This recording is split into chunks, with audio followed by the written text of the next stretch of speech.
சற்றுமுன் வெளியான தகவல். மத்திய அரசு ஊழியர்களுக்கான கருணைத் தொகை ரூபாய் 25,00,000ஆக உயர்த்தப்பட்டுள்ள நிலையில், அதை கணக்கிடுவதற்கான விதிமுறையை மாற்ற வைக்கப்பட்டுள்ளது. மத்திய அரசு ஊழியர்களுக்கு வழங்கப்படும் அகவிலைப்படி 50% எட்டியுள்ளது.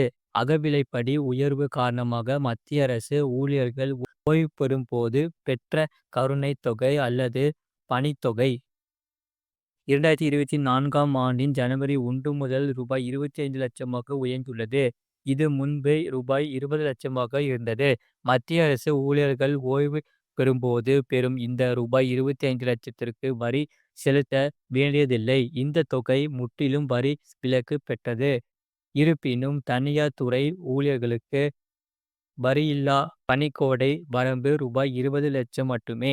மத்திய அரசின் அகவிலைப்படி உயர்வுக்கு பிறகு 7வது ஊதிய குழுவின் பரிந்துரைகளின்படி பணிக்கொடையின் அதிகபட்ச வரம்பு உயர்த்தப்பட்டுள்ளதாக பணியாளர் பொதுக்குறைகள் மற்றும் ஓய்வூதிய துறை அமைச்சகத்தின் கீழ் உள்ள ஓய்வூதியம் மற்றும் ஓய்வூதிய நலத்துறை கூறியுள்ளது. 7வது ஊதிய குழுவின் பரிந்துரைகளை அமல்படுத்துவதற்கான அரசின் முடிவின் அடிப்படையில் மத்திய குடிமைப் பணிகள் ஓய்வூதியம் திட்டம் 2021இன் கீழ் ஓய்வூதியம் மற்றும் இறப்பு பணிக்கொடைக்கான அதிகபட்ச வரம்பு 25% அதிகரிக்கப்பட்டுள்ளது என்று அந்த உத்தரவில் தெரிவிக்கப்பட்டுள்ளது. இந்த வரம்பு 2024 ஜனவரி 1 முதல் ரூபாய் 20,00,000 இருந்து 25,00,000ஆக உயர்த்தப்பட்டுள்ளது.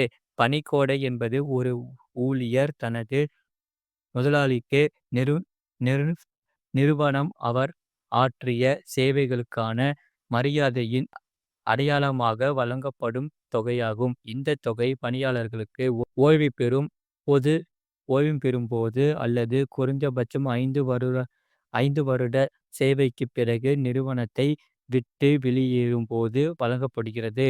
இந்த பணிக்கொடை என்பது பணியாளரின் மொத்த சம்பளத்தின் ஒரு பகுதியாகும். ஆனால் அது முறையாக வழங்கப்படுவதில்லை.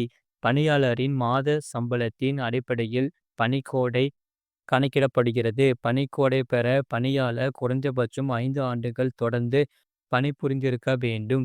இருப்பினும் பணியாளரின் இறப்பு அல்லது உடல் ஊனம் ஏற்பட்டால் இந்த விதி பொருந்தாது. 5 வருட காலத்திற்கு ஒரு வருடத்தில் 240 வேலை நாட்கள் கருதப்படுகிறது. பணி ஓய்வு பெற்றால் பணியிலிருந்து விடுபட தகுதியுடையவராக இருந்தால் தொடர்ந்து 5 ஆண்டுகள் ஒரு நிறுவனத்தில் பணியாற்றிய பிறகு அவர் ராஜினாமா செய்தால், நோய் அல்லது விபத்து காரணமாக மரணம் அல்லது ஊனம் ஏற்பட்டால் பணிக்கொடை வழங்கப்படும். பணிக்கொடை கணக்கீடு விதிகளில் மாற்றம் தேவை என்ற விவாதம் உள்ளது. சமீபத்தில் நிதியமைச்சர் நிர்மலா சீதாராமனுடனான பட்ஜெட்டுக்கு முந்தைய கூட்டத்தில் தொழிற்சங்க பிரதிநிதிகள் பணிக்கொடை கணக்கீடு விதிகளில் மாற்றம் செய்ய வேண்டும் என்று கோரிக்கை வைத்தனர்.